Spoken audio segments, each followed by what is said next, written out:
So this is what we're talking about. It's a brand new act. The ink is only just dry. Came into force on the 1st of December, so it's already in force whether you like it or not. As you're probably aware, there was quite a lot of disagreement and conflict and rejection and all sorts of things at the select committee level. But the government has the numbers, so they were able to push it through, which is what happens when you have full control. So let's talk about the limitations of what I'm doing this morning, just so we have total transparency on the table. So when I say there are no experts yet, there might be some experts as to how it was written, but there are no experts yet on how it will be enforced and what the hiccups and potholes will be along the way. So all we're doing, me along with my colleagues in the industry, we're trying to sort out, so what does that mean? And that means that I have to put my mind into the mind of my SME employer clients. And if I was one of them, how would I see this and what would be my worries? And that's what I've put together this morning. It's on that basis. So unfortunately, if there are things that need to be clarified or disputed, then they will go to the Employment Relations Authority or the court. And that's the only way that we find out, which of course is expensive and unfortunate for those that fall outside the norms.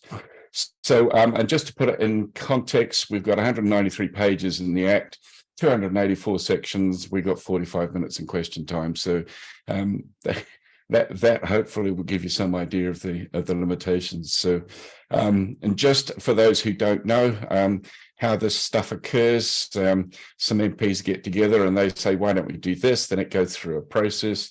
In Parliament, it becomes an act. The act comes into force, which it did on 1st of December, apart from one or two small sections. We start using it, whether we like it or not. Then you get the disputes, clarification, and then you get the involvement of the employment law institutions, and then case law comes out, which is part of my job, is to keep up with the case law, because that changes or clarifies sections of the Act. So, and you don't really want to be the guinea pig, by the way, that provides the learning, because it is very expensive. So just a quick history lesson. We had compulsory unionism right up to 1991. The Employment Contract Act came in, that should be an S there, from national, mainly because an awful lot of large employers were going overseas, moving offshore because they couldn't make a profit. So that brought in the freedom of association, which is a classic legal term, which meant that you can choose to be or choose not to be a union member. So as a result of that, of course, the union membership declined. I hope I'm not going too fast for you, but this is kind of background context. All right. So Employment Relations Act came in 2000, gave some power back to the unions, but even so, by 2018, union membership dropped to less than 16%. So there's been a lot of pressure from the Council of Trade Unions and from the larger unions on Labor to give them some power back. And what I have to do in this presentation is try and put my own political views to one side. The fact remains that my clients are all employer clients, so there's going to be a little bit of concern on my part for my employer clients. So the new act, some people, I mean, the scaremongers are out there saying that this is going back to compulsory unionism. I don't think that's the case. I don't think Labor could afford to go to compulsory unionism at this point. They're already kind of slipping in the polls. So, but what it does mean is that, and I'm going to clarify this a bit more later, that unions covering various occupations like carpentry or like hospitality can now force an employer to the negotiating table. And yes, it is a force. If the employer refuses to engage, and this is the catch here, employers could choose to say, no, I'm not having a bar of this. Well, the Employment Relations Authority can step in on the employer's behalf, negotiate with the unions and look at that, set terms and conditions that the employer will be bound by. So you can either stay on the outside and have it done, or you can be on the inside and try and influence what happens.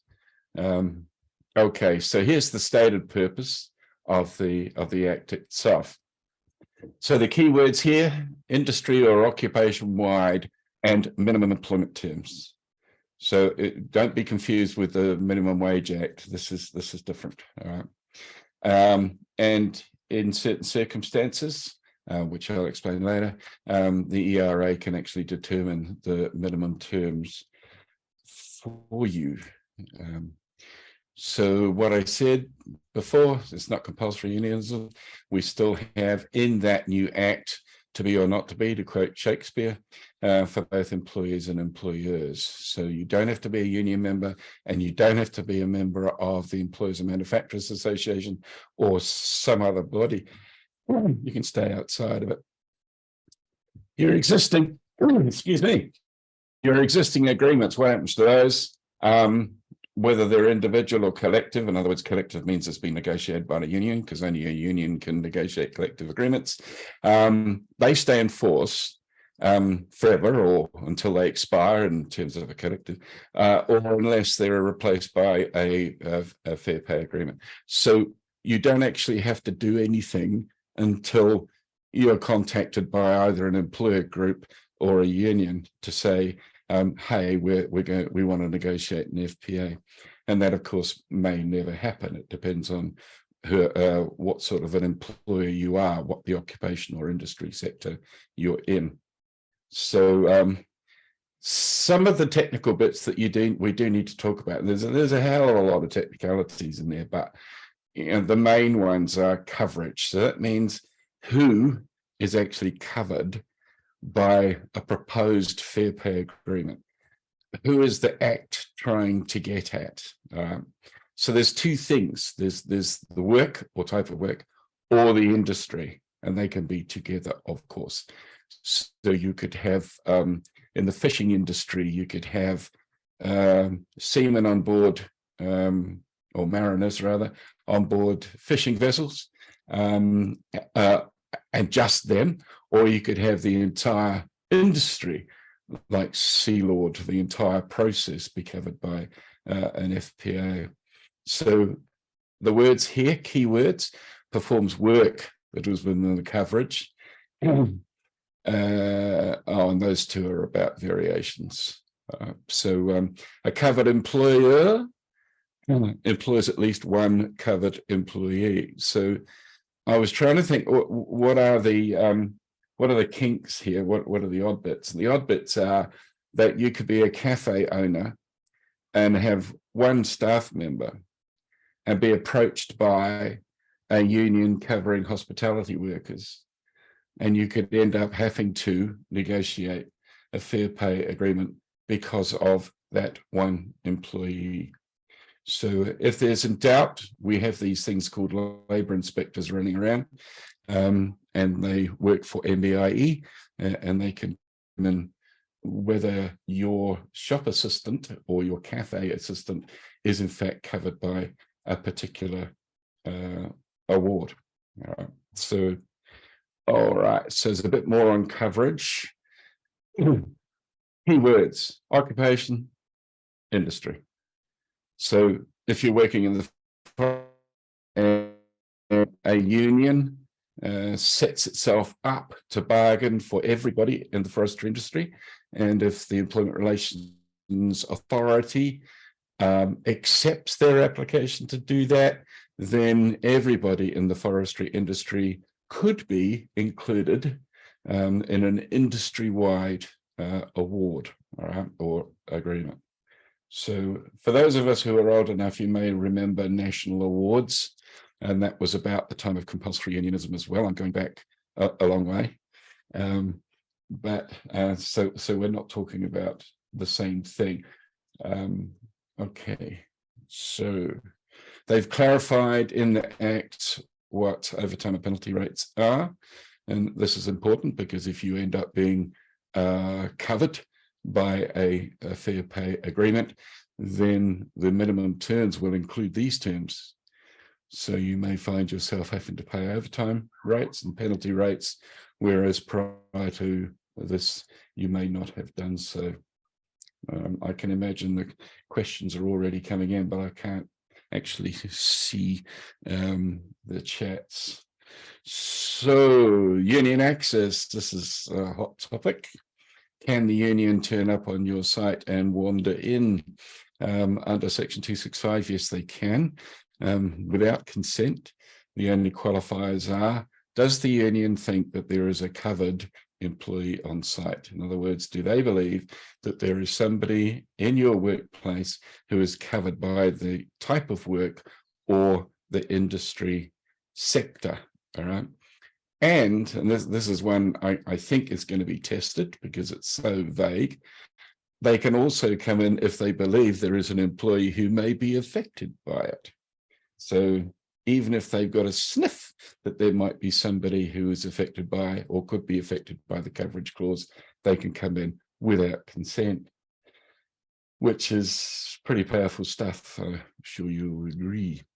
So what has to be in there in terms of minimum terms? Under Section 123, it's got to have a commencement and expiry date. The reason it has to have an expiry date is because we have to know when that agreement can be renewed and renegotiated.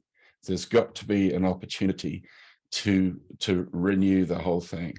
That's why we have expiry dates on collective agreements and now fair pay agreements. We don't have expiry dates on individual agreements, which is what most of you probably have. They never expire. So the terms are set here, minimum 3 years, and that's quite a long time, maximum 5 years, that's even longer. It must include the coverage and the type of work. Standard hours is going to be interesting because you know, different organizations, different types of work have different standard hours. And what is that going to mean when you get into rostered shift work as you do in hospitality and other places? So a minimum wage rate. And this one is a bit hairy because if you set a minimum wage rate in the fair pay agreement and then the actual national minimum wage goes up, then you have to automatically pay the increased rate. I hope that makes sense. So here's an interesting one. What must be in there is some coverage of training and development, how that will work, leave. And this last one here means, how do we manage this fair pay agreement during the 3 years or 5 years that it's actually in place? So bargaining parties, which doesn't mean we get a lot of booze and food in.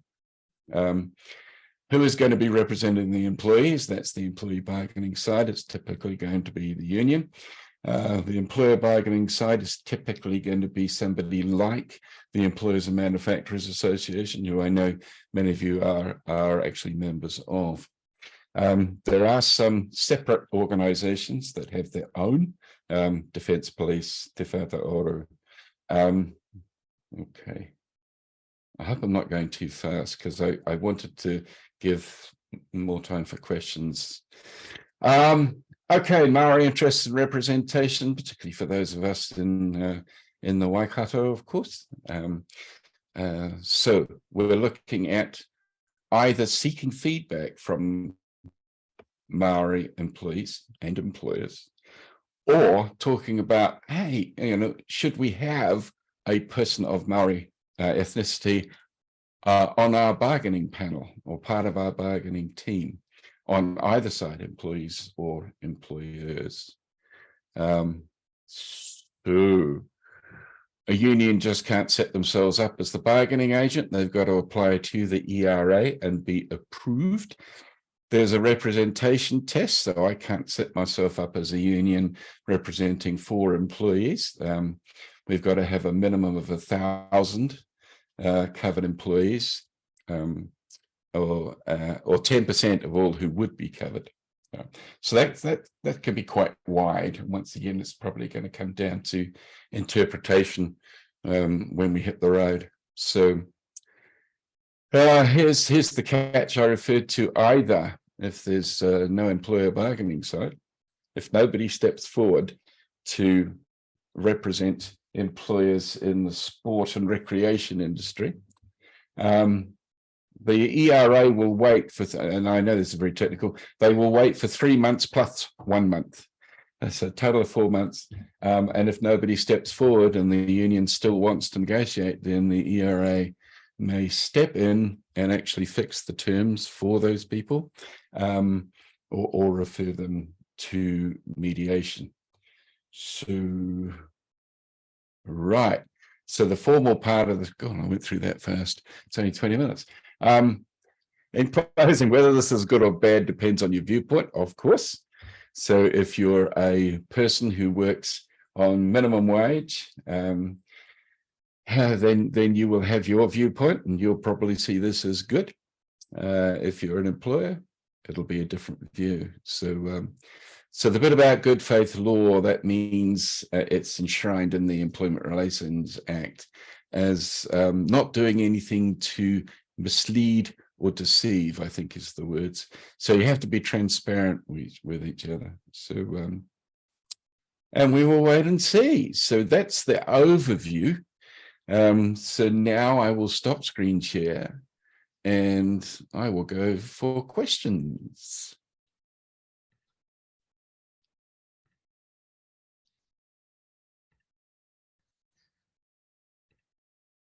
So, Steve, just a question from me.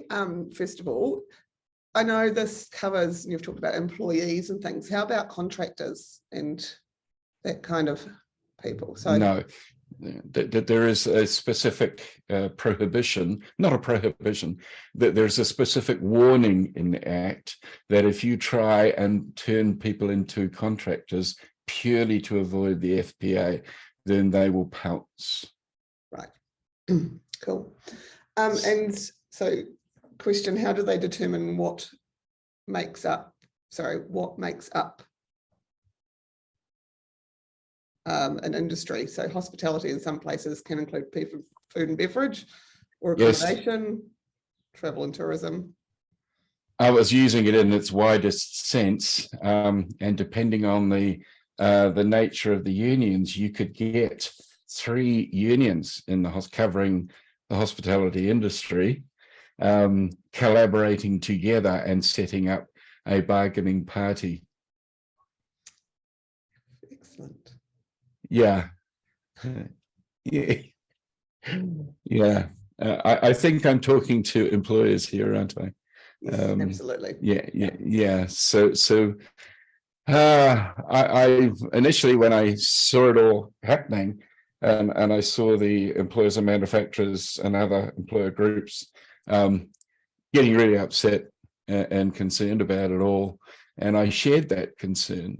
The more I read of that, the more I read the Act, which was partly a presentation in preparation for this, and going through it in detail, I found that it was not quite as bad as it could have been.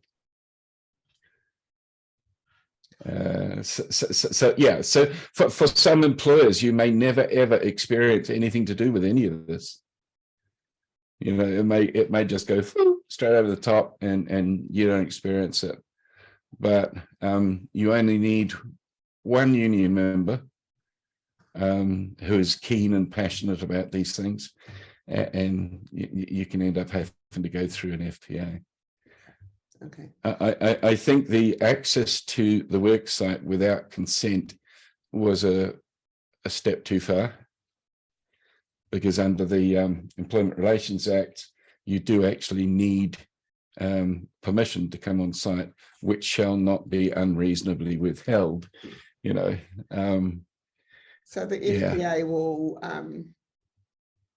sort of steps over the top of the other.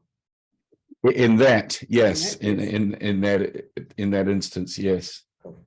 Yeah. Has anyone else got any questions? Otherwise, It went really fast. you did, yeah. Oh yeah, so Scott's saying hospitality unions have already started lodging stuff. Ah, They're all okay. over it. Thank you, Scott. Yeah. I mean, we've known about it for quite some time. So, and the coming into force, they would have started applying even before the Act came into force. They would have had their applications in. So I should imagine the more militant unions are well down the path already. Yeah. No. Well, thank you for coming on and giving us that quick overview. It was really helpful. I learned a lot, actually. And I hope everyone online got something out of it as well. So. Oh, I could have got on for another hour. Next time then, eh? Well, we may have some case law to discuss next time. Absolutely. Because that's when the rubber meets the road. That's when it gets interesting, you know. Yeah, we have our and maybe we will few come back cases. at that point and do another one and review it. Yeah. Discuss that. Okay. Awesome. Thanks, everyone. All right. All right.